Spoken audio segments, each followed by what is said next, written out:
Hey guys, Andy here at Grenergy. There's a lot of questions and concerns about propane and whether propane has enough power to be able to run an air conditioning unit from RVs and travel trailers. I guess today's is going to be a live test on having a AC unit being tested on a generator that's converted to propane. Please excuse road noise. I apologize for that. But today we're going to be testing out Series 1 EU2000, Series 2 EU2000, and the EU2200. I'd also like to note that there has been a lot of questions, either whether it's by call or by email, folks asking me, is my lowered serial numbered EU2000 going to be able to be used on propane? Here's one example. You can tell it's a Series 1 because here the labels on the generator are slightly different. And here's the serial number of this particular unit that I have. You can tell it's a pretty low serial number, not really low, but I do have 3 of these, are even older than this unit. But it has been converted to propane, and it runs. To me, it runs fine. I guess there's a lot of people who ask me this question is because our competitor states that the propanes do not work with this series. I call it Series 1 EU2000. We can assure you that this particular issue is with them and not with us. For us, it has been working fine, and today it's going to be tested on a 1500 BTU AC unit. It's a little overkill, possibly a little bit overkill, and what these units are recommended to run on. The average AC unit, the size of an AC unit for RVs is 13,500.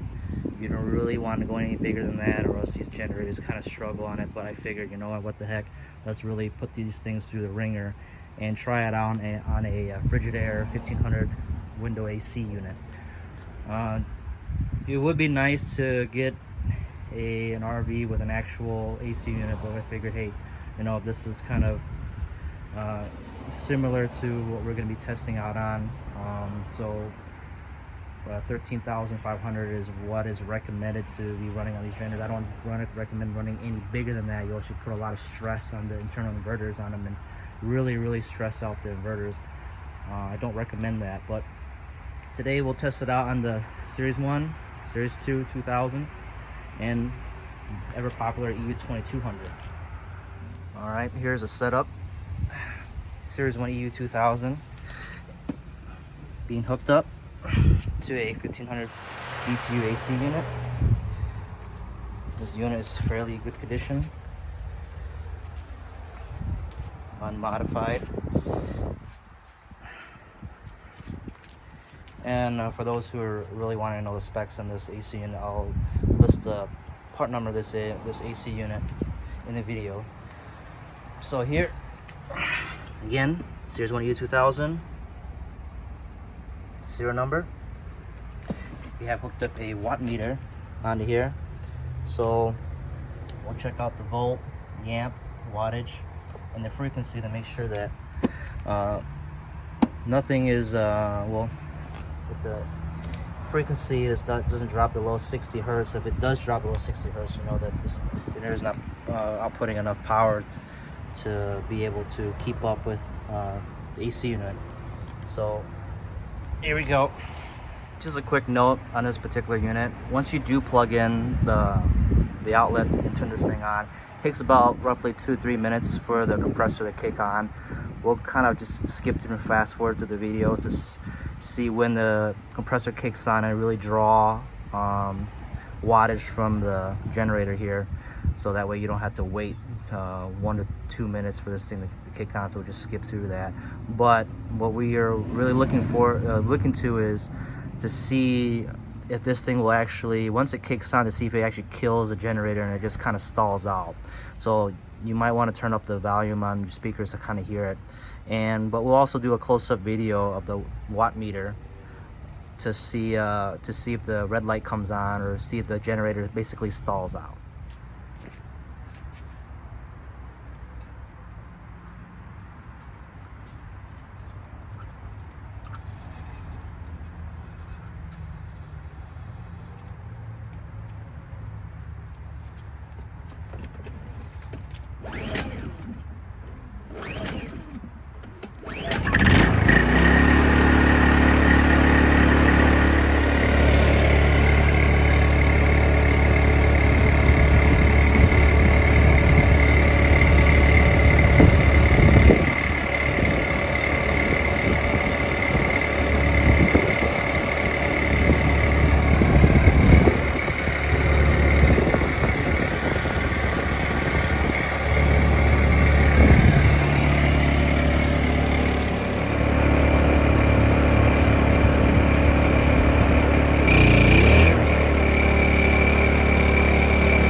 Now we're going to try this again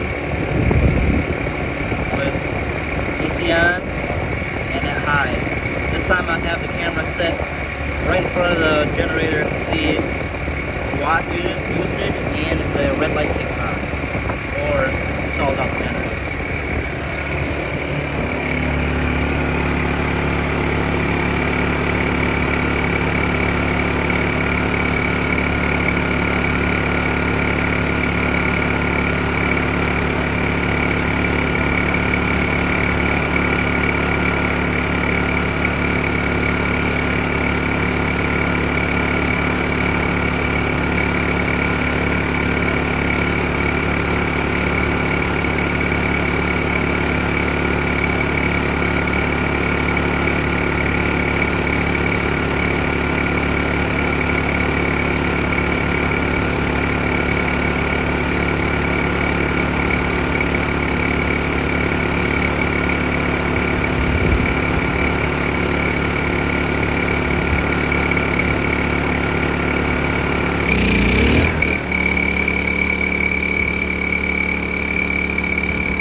Go ahead and turn off the AC unit. Turn off the generator.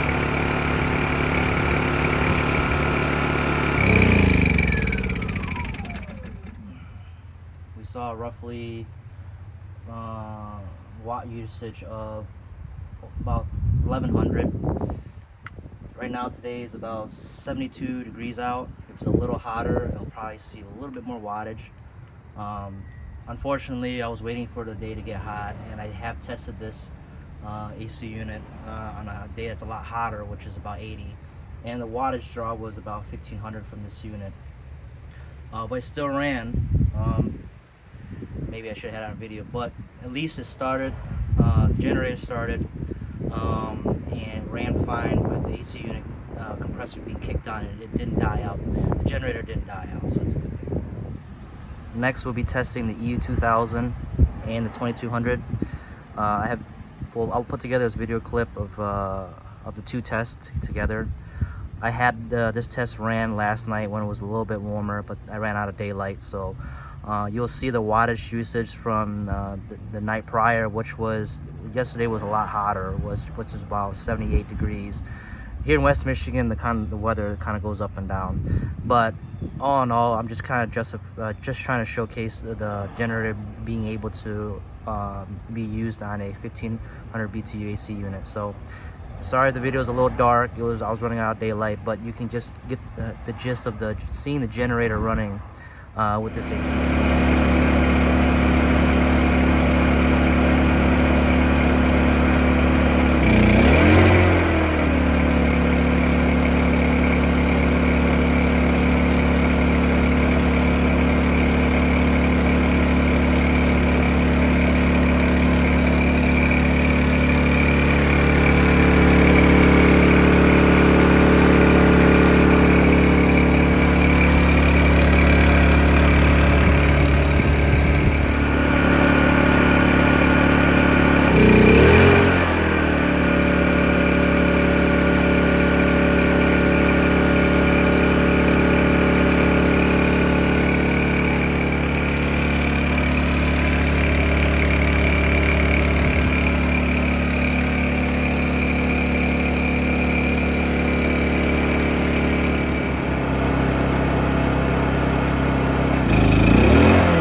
I appreciate you guys watching this video. That concludes our test. If there's any comments or questions, please let me know and leave a comment below.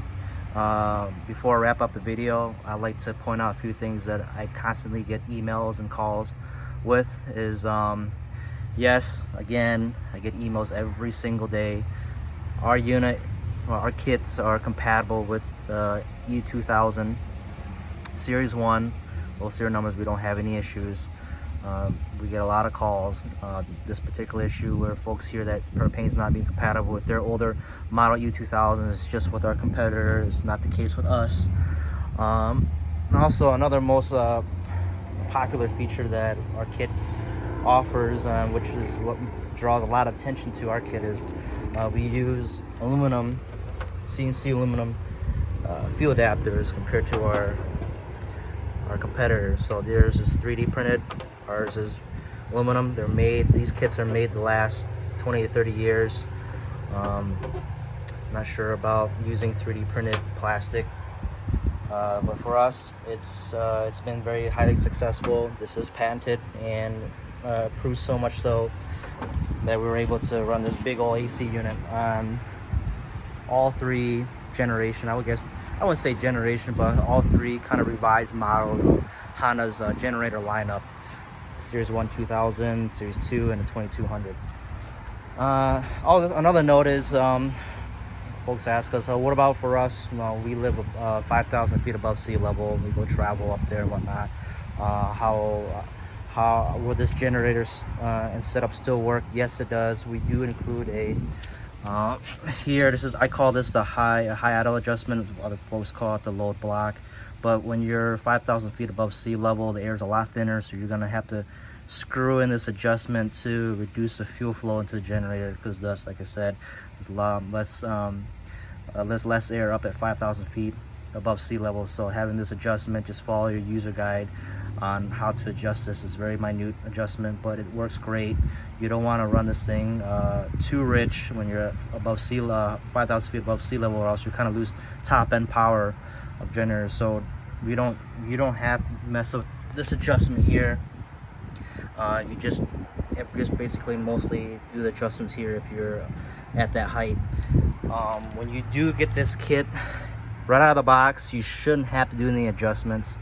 It runs right out of the box. The EU2000 Series 1, what we do is that in the user guide you will adjust this a little bit leaner before you get it running. So, but other than that, it does run.